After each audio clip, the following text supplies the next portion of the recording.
actually prepared by the previous government, but we have no problem with that. Thank you very much. I call the Honourable Amy Adams. Chairman, look, I am looking forward to taking a call this evening on part one of this taxation bill, working on the neutralising of base erosion and profit shifting piece of work, which, as other speakers have acknowledged and as the Minister and the Chair has acknowledged, has been a piece of work that has spanned two governments.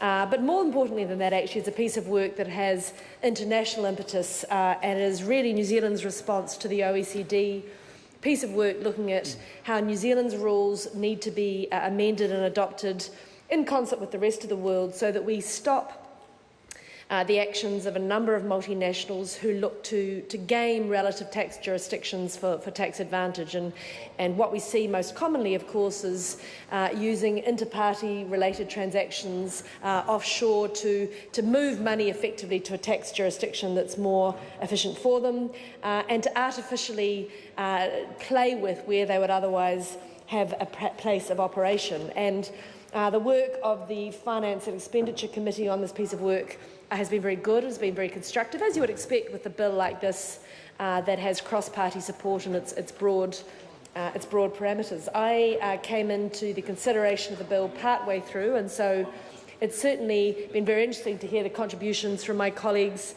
Paul Goldsmith and Andrew Bailey and David Carter and others who are still to speak. I want to thank the Minister for making genuine attempts to address the questions that are raised, and that's certainly and I mean that very genuinely. I wasn't trying to have a dig, Mr Nash. That it is very helpful when we see a Minister in the Chair who is clearly keeping track of the questions that are asked and trying to address them.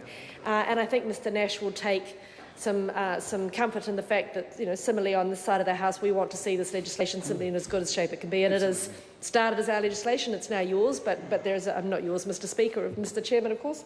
But there is a genuine interest in making sure we have it right. The part of the bill that I wanted to focus on in this first call is around another aspect of the transfer pricing rules, and Mr Carter obviously just made some comments around the grandparenting arrangements that are part of that, and also the operation of the advanced pricing arrangements.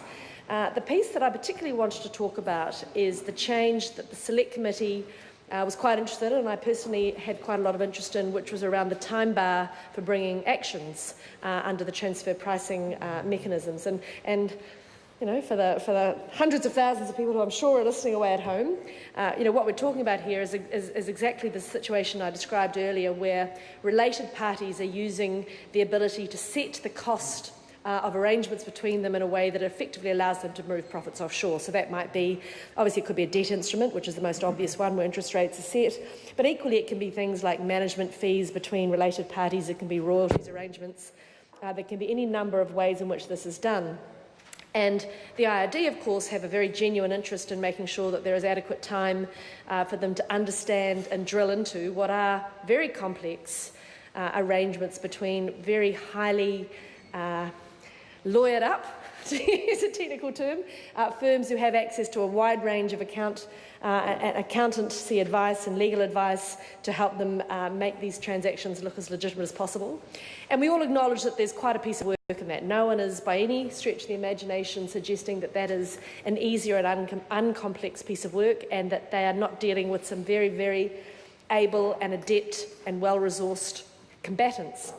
So there's no question, I think, between us on the nature of the mischiefs to be solved. So where we started, transfer pricing arrangements have been in place in New Zealand, obviously, before this legislation.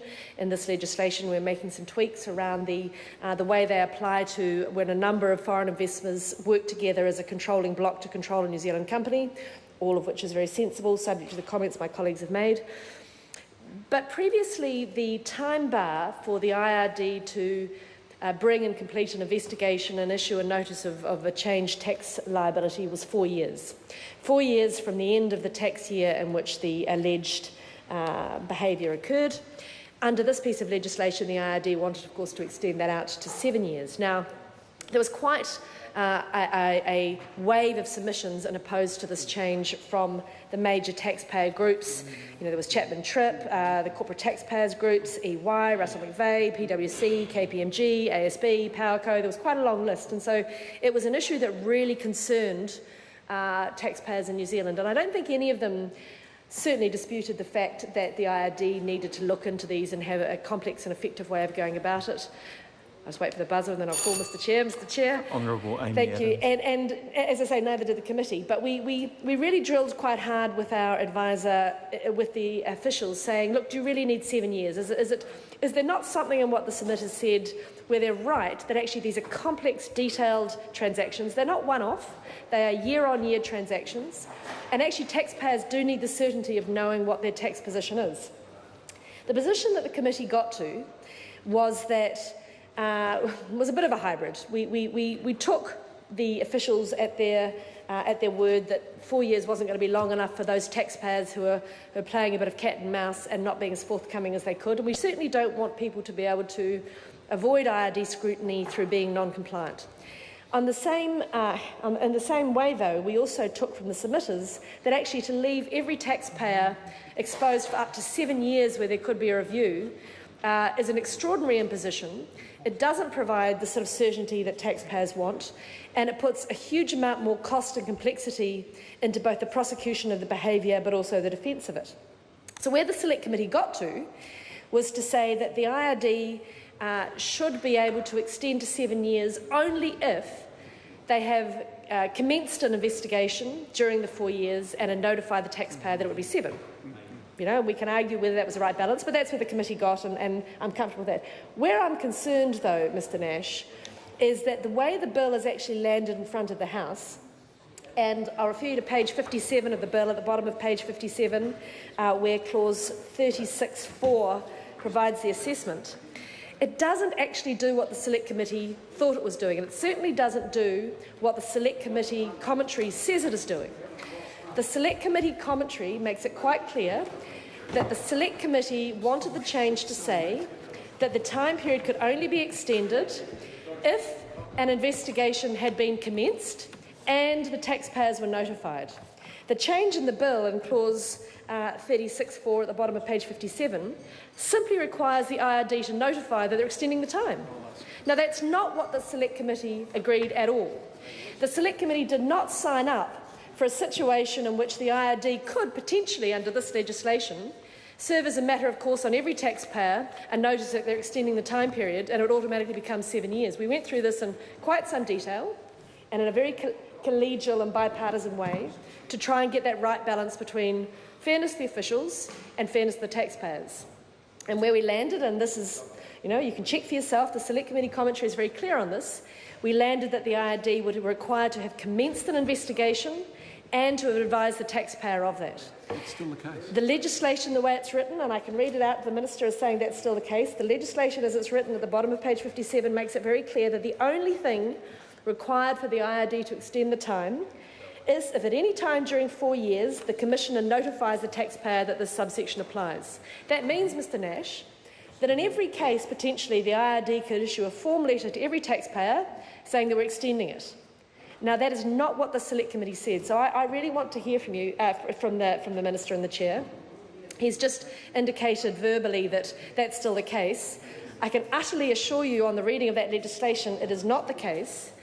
And if the Minister is not able to point me to the provision in the bill that says the IRD may only extend it where an investigation has been commenced and is underway, then we're going to have to come up with a tabled amendment to make sure that the bill, as in front of this House, reflects what the Select Committee instructed to be in the bill and what the Select Committee said in their report was the intention of the amendments, because I can assure you right now that is not what was said, and it is very, very far from what the committee intended.